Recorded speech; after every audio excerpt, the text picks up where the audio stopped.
It washed up. It's Oh! Oh!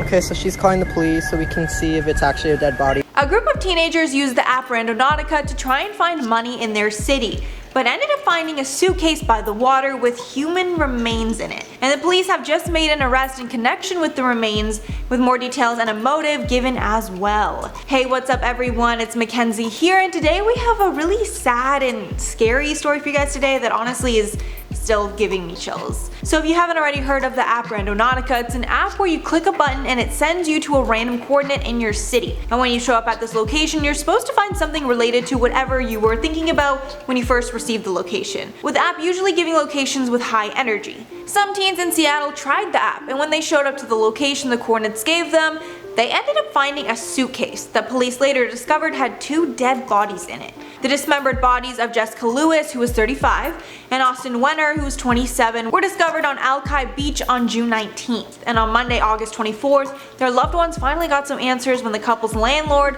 Michael Lee Dudley, who was 62, was charged on 2 counts of second-degree murder, as per the King County Prosecuting Attorney's Office. And he's currently in jail with bail set to $5 million. His arraignment has been scheduled for September 8th at the King County Courthouse, the Seattle Times reports. The 2 people that were found were a couple and had been in a relationship for about 8 years, and they were living together in a rented room in Dudley's house, with the couple reported to have been beaten and shot, leading to their death, with their deaths taking place roughly around June 9th.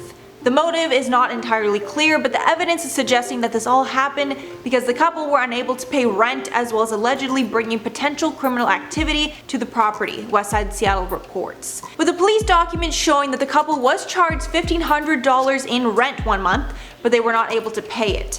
After obtaining a search warrant for the house where they all lived, the police found bullet holes in the wall, blood in the couple's room, and freshly painted walls. During interrogation, the landlord told investigators the blood was because Lewis had cut herself, but when he couldn't explain the bullet holes, he was taken into custody. And all that is obviously incredibly scary. Like, what are the odds that an app would take you to a location with human remains? But all I have to really say on this is that my heart goes out to the families of the victims, and I hope that justice is served here. I'm not going to do comments on this one because it just doesn't feel right with a story like this, but please let me know your thoughts below. Have you heard of Randonautica before? And have you been randonauting? Because it seems like the app is kind of known for scary things at this point, so maybe don't try Randonautica unless you're okay with finding some potentially traumatic stuff. I know after watching that TikTok, if I do use the app, it's gonna be in broad daylight and with friends around. Alright everyone, that's all for that video. Make sure to like and subscribe below if you're new here and want to see more. Also, you can check out some of our playlists up there to see more news stories just like this one.